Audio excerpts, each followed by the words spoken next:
Say that tomorrow evening it will be my pleasure and my honour to host an event in Parliament where our friends from Hezbollah will be speaking. I'd also invited friends from Hamas to come and speak as well. The idea that an organisation that is dedicated towards the good of the Palestinian people and bringing about long-term peace and social justice and political justice in the whole region should be labelled as a terrorist organisation by the British government is really a big historical mistake. Jeremy Corbyn referred to people in Hamas and Hezbollah, anti-Semitic, Jew-killing organisations, as his friends. But even more alarming is that he described Hamas and Hezbollah as movements for peace, for the good of the Palestinian people, and as movements for justice. He didn't just want to talk to these friends, he positively supports their politics. That is dedicated towards the good of the Palestinian people and bringing about long-term peace and social justice. Now we are told that anyone who says that videos like this show that Labour has an anti-Semitism problem is part of a conspiracy to smear the left.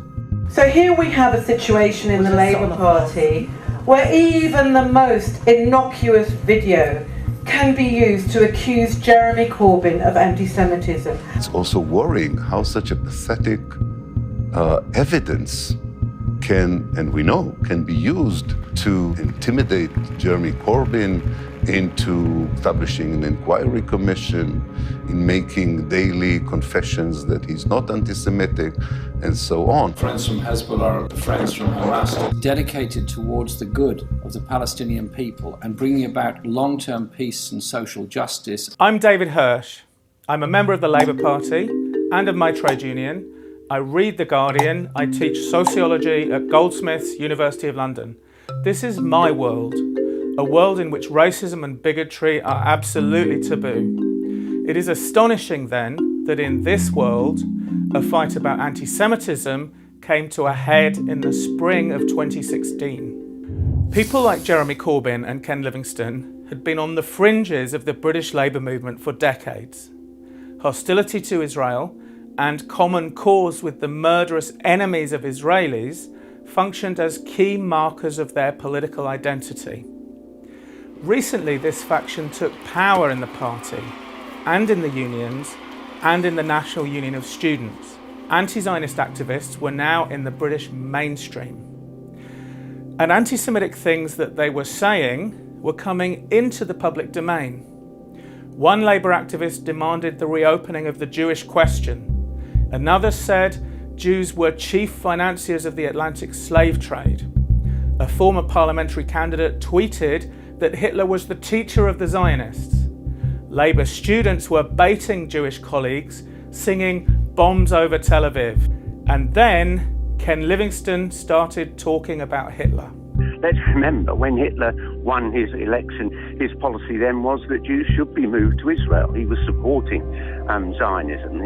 The SS set up training camps so that German Jews who were going to go there could be trained to cope with a very different sort of country when they got there. When the Zionist movement asked would the Nazi government stop the rabbis doing their sermons in Yiddish and make them do it in Hebrew, he agreed to that. They passed a law that said only the Zionist flag and the swastika are the only flags that could be flown in Germany. And then, of course, they started selling Mauser pistols to the underground Jewish army. And everyone who studied history just knows this is true. In fact, what everyone who studied history knows to be true is that Hitler wanted to murder the Jews, and Zionists wanted to save the Jews. But for decades, Livingstone has been trying to sow the anti-Semitic notion in the public imagination that Nazis and Zionists are similar and that they work together. When Jews sniff anti-Semitism, when they raise their voices against it, they are often slapped down with the response that they are doing so dishonestly, only in order to silence criticism of Israel or to smear the left.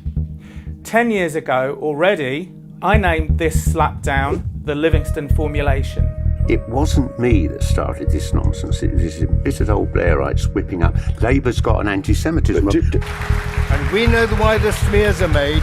The smears are made to inhibit criticism of Israel. In the spring of 2016, Jeremy Corbyn was in danger of being exposed as someone who tolerated anti-Semitism, or at least someone who just had no idea how to recognise it.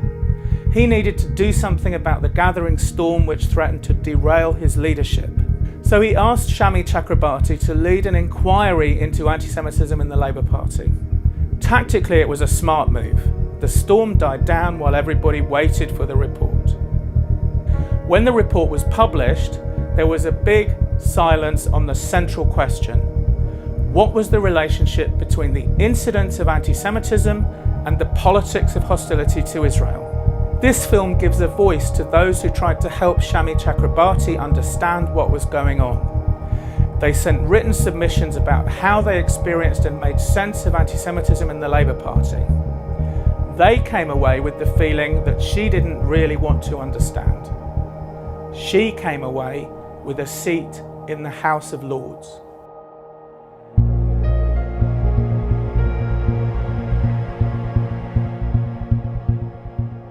And then I found, this is just one more example from the report, this circled paragraph is 3 personal submissions that were given as, that encompasses 3 people's experience, 3 Jewish people's experience.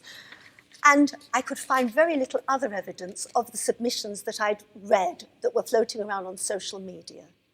And therefore I set up a group, I collected as many as I could, you joined in with me, and when I read them all together, they formed the most incredible testimony about what it felt like to be Jewish here and now in the UK, maybe as a Labour supporter, maybe not, but to have a major political party not recognising the difficulties that Jewish people are going through at the moment. Lady Chakrabarti and Jeremy Corbyn think they understand better what it is like to be Jewish in today's Britain. My daughter was saying the same thing. She wasn't saying it regularly, but she said it. She said, I don't think I'll be Jewish when I grow up. It's too much hassle. I mean, those were the words. She said it was too much hassle. We have always looked to the Labour Party as someone who is deaf, gay, an immigrant, and Jewish. The Labour Party speaks to me as a vanguard for equality, justice, and fairness. But in recent times, there's been an alarming emergence of anti-Semitism within my party, which seemed to be unchecked. To be honest, I'd forgotten that the Chakrabarti report came out until you, who are interviewing me, reminded me. It doesn't seem to have made any difference. Even though I always thought and still think very highly of Chakrabarti herself and of her human rights work, I did find the report rather disappointing. I think there were some important reflections and recommendations that she makes, but I did think it was altogether too vague. Well, I really admired Shami Chakrabarti. She had such a good reputation for advancing causes of justice, of fairness. She was national treasure, and I think she was also popular in the Jewish community and seen as somebody who would be very balanced and unbiased. It was not so much that anything she said was sort of terribly wrong, but the issues that were being raised from within the Jewish community were rather bypassed than addressed. The main thing I wanted to say to Chakrabarti was that though anti-Zionism needn't be anti-Semitic, it very often is.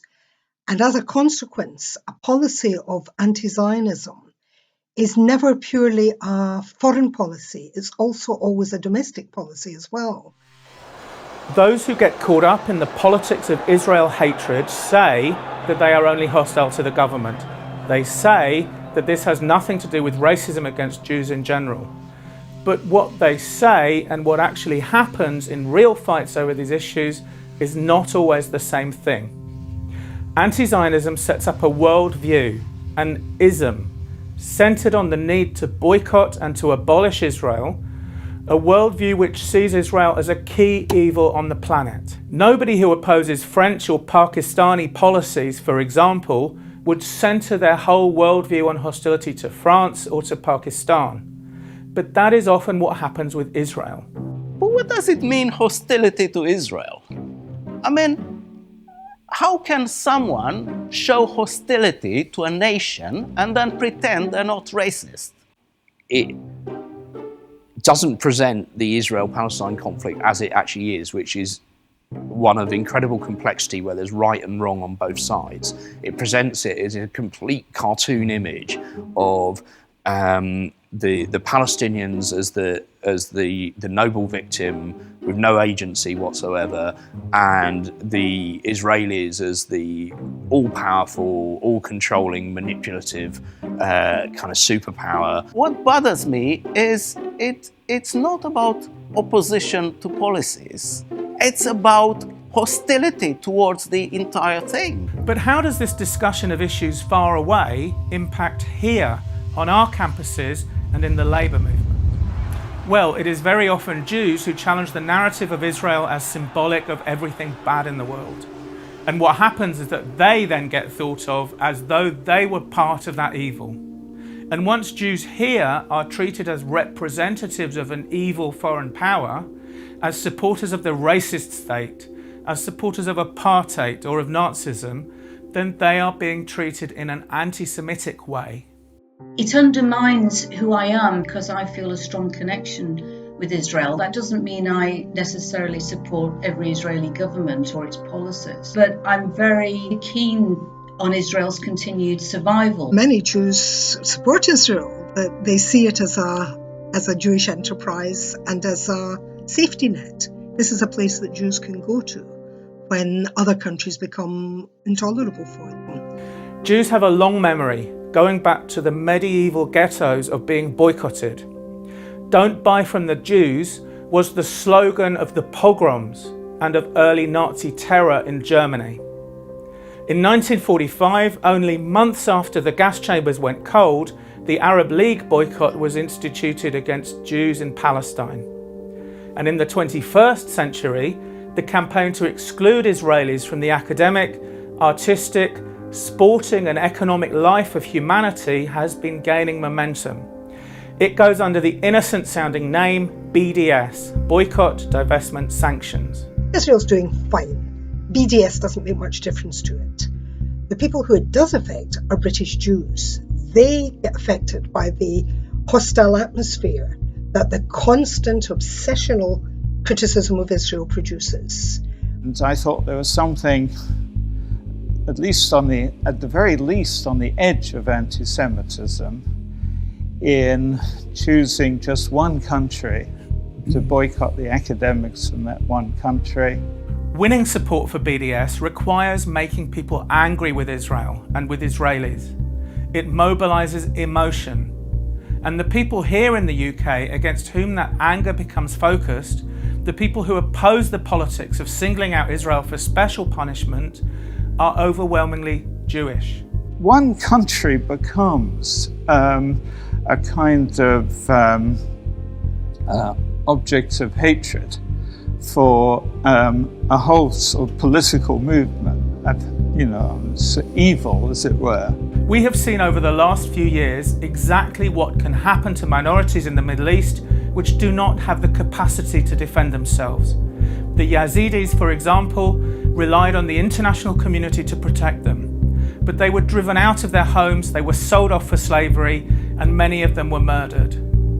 It is asking too much of the Jews after the Holocaust to rely on the international community to guarantee their safety.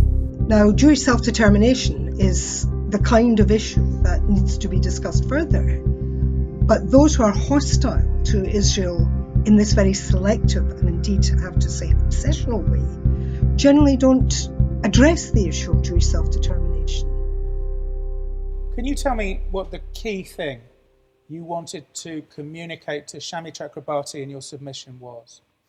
I wanted to give Shami Chakrabarti an understanding that there was a tradition and a history of anti-Semitism on the left that needed to be addressed, and to give her a working definition of anti-Semitic, anti-Zionism. What we want is that everybody adopts the definition of anti-Semitism, which originated with the International Holocaust Remembrance Alliance, which has now been adopted by our government. That definition of anti-Semitism is very useful because it draws a clear line between acceptable political criticism of Israel on the one hand, and when that criticism strays into anti-Semitism on the other hand.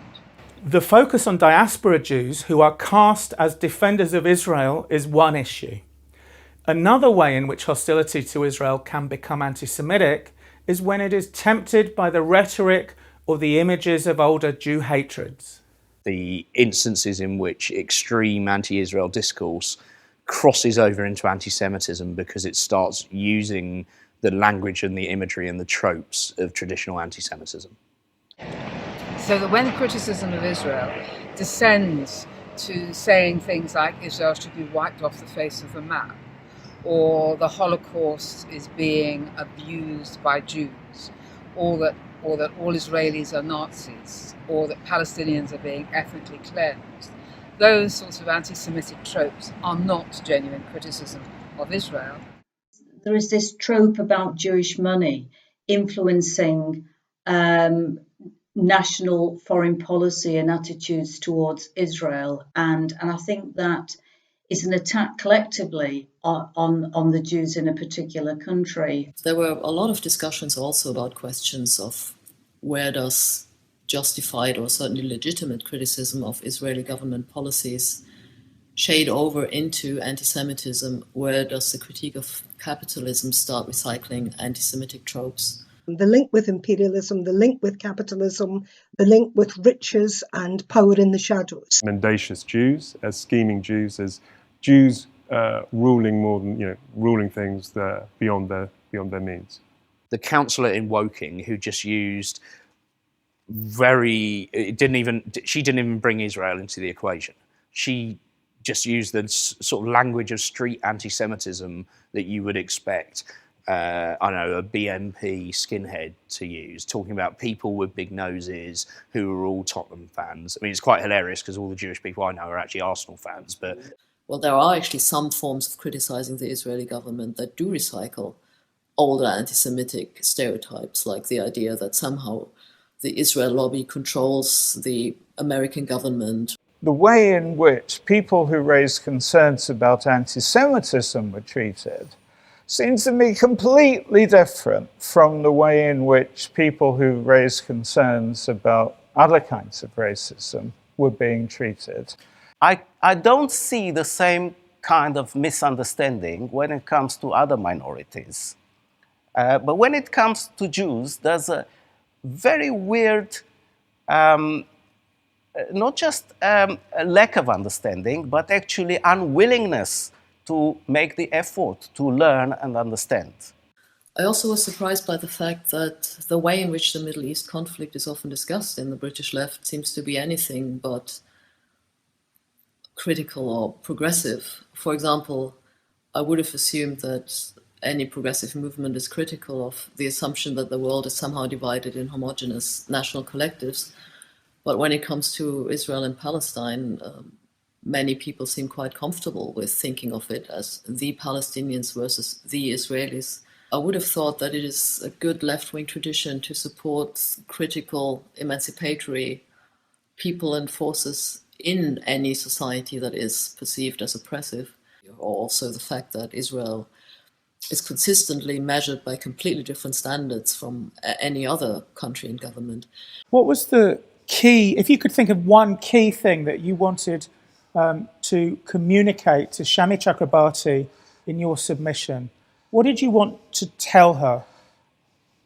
I wanted to say that there's been a culture of suspicion concerning anyone who raises the issue of anti-Semitism. They say, oh, this is the right wing trying to smear the left.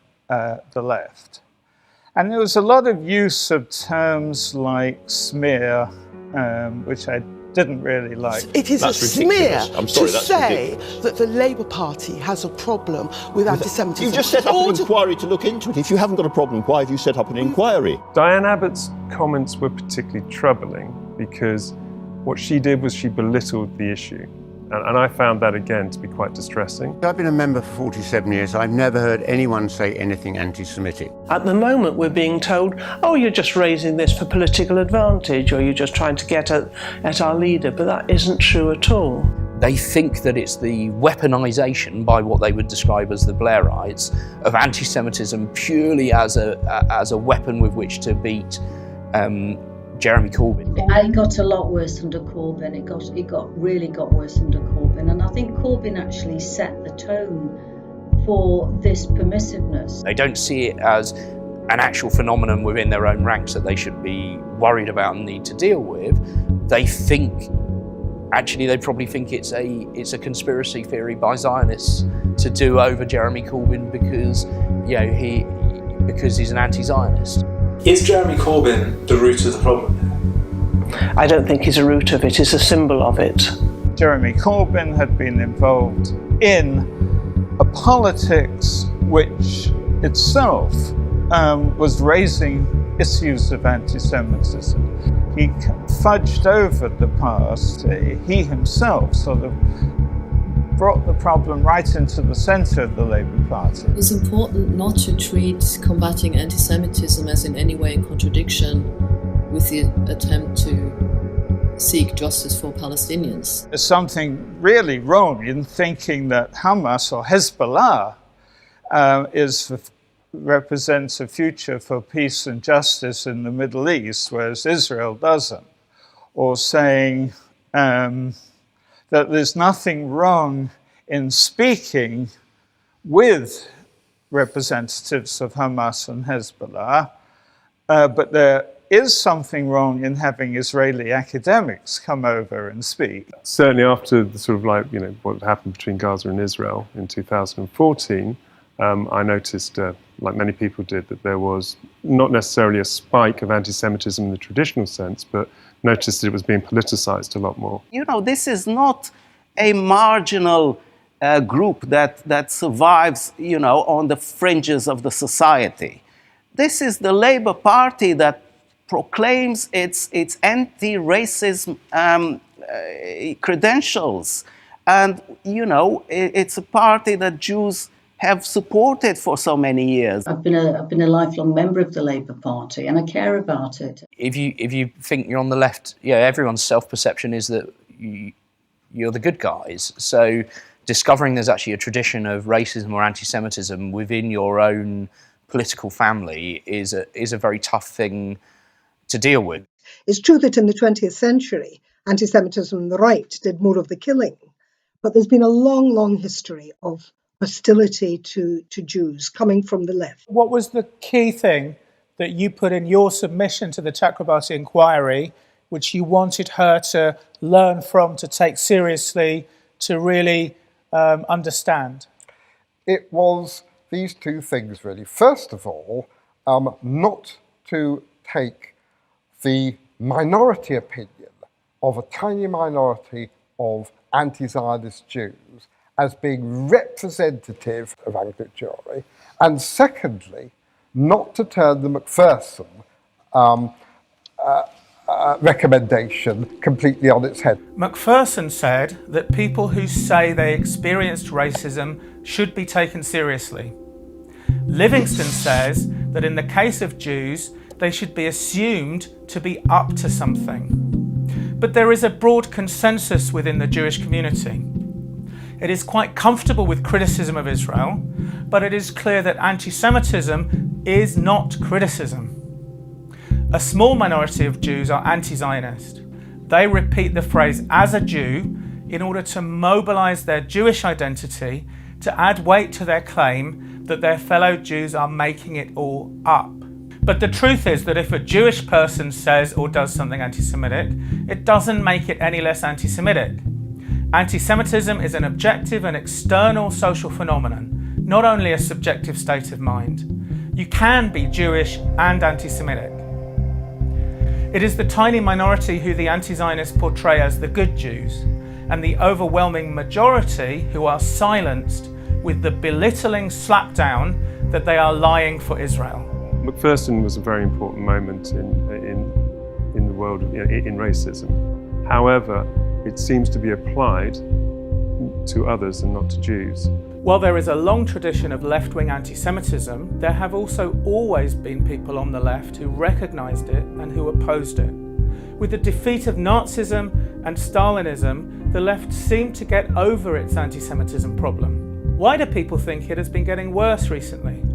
I think because I've seen over the last few years people on the left becoming consistently more hostile to Israel than I felt they used to be.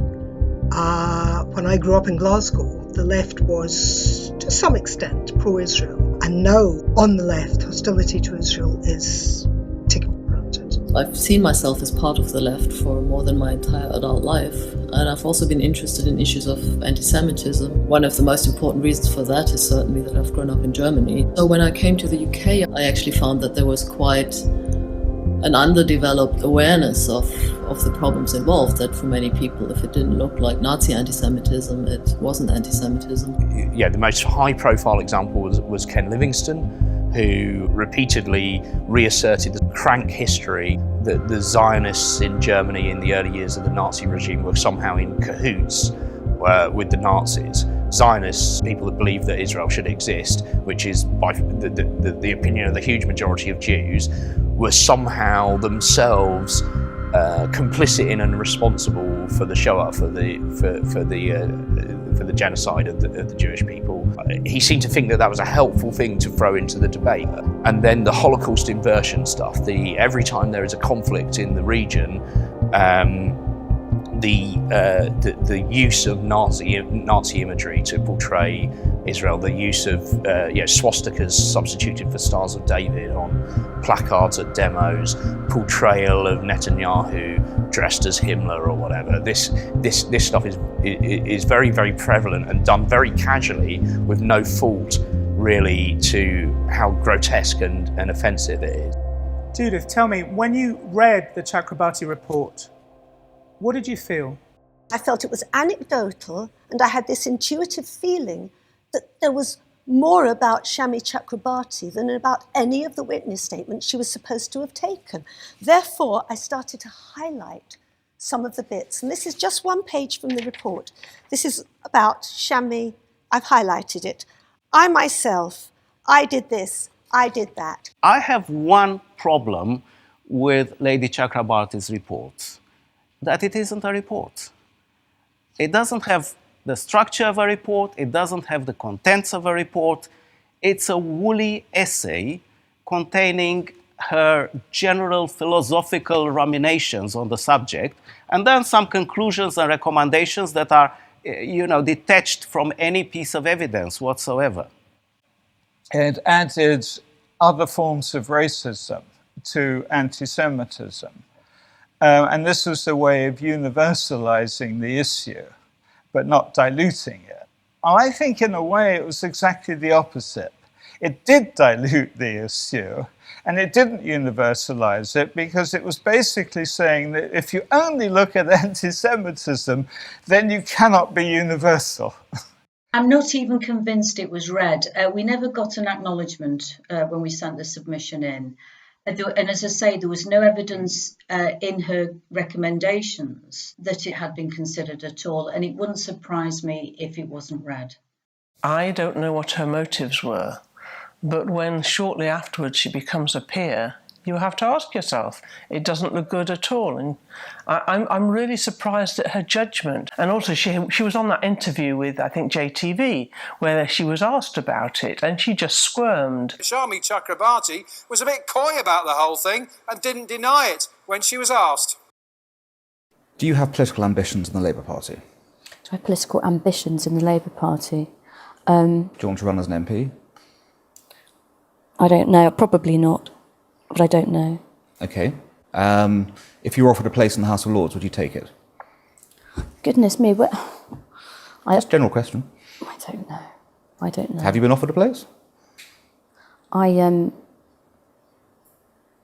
I don't know whether I want to talk about my future ambitions at this point. Have you been offered a place in the House of Lords? You can ask the question, and I'm going to evade it at this point. Okay. The Jewish Board of Deputies, I guess the most important Jewish organisation, representative organisation in the country, described the report as, quote, a whitewash for peerage scandal. Oh. I don't think there's any whitewash there. And then the report was such speed. I mean, sometimes reports take too long, there's no doubt about it. But this was done with such haste, and you could tell. I saw absolutely no evidence that she read my submission at all, or all the other submissions for that matter. When you finally read the Chakrabarti report, how did you feel? Did you feel that your issues had been taken seriously in that report at all? No, I don't think it addressed these points at all. So as a result, I suspect they're still not being properly categorised, and still not, and the seriousness is still not being appreciated. She didn't illustrate, what's the pattern, what is the phenomenon we're actually dealing with here, what are the political currents that are causing this. My feeling was that the opportunity was lost. The first reaction was, well, why did we bother? Why did any of us bother? I mean, I think we all took it seriously. We all acted in good faith. But I felt as though, in a way, I'd maybe wasted my time and felt a little bit foolish. Until the Labour Party, and indeed others, not just the Labour Party, come to terms with how politics and being against Israel and anti-Semitism have become mingled, and why that is so, we will not get any further. The Labour Party can't hold itself out as an anti-racist party while it continues to deny left-wing anti-Semitism. I hope that as many people as possible watch this film, including Labour MPs, and if one person changes their mind, I'll be happy. Each of the people in this film took time and effort to submit written evidence to the inquiry. Shami Chakrabarti couldn't or wouldn't make use of their knowledge and their experience in her report. Initially, I was overjoyed when Shami announced she was carrying out an inquiry.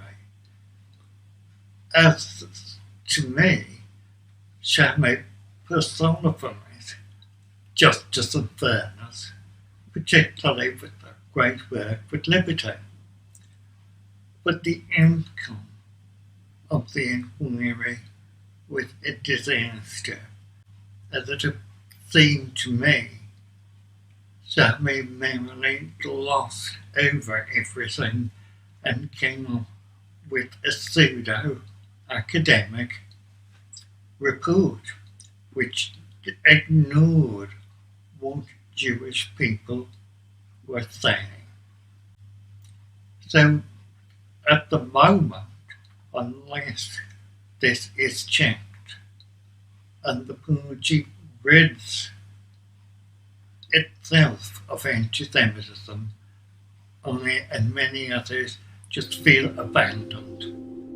Written from different standpoints, reflecting different experiences, from grassroots activists to emeritus professors, this is the genuine story of left-wing anti-Semitism in Britain in the 21st century. We have published the submissions themselves in a small book, and they are also available online. Why did the inquiry, which was supposed to provide solutions, end up as just another manifestation of the problem?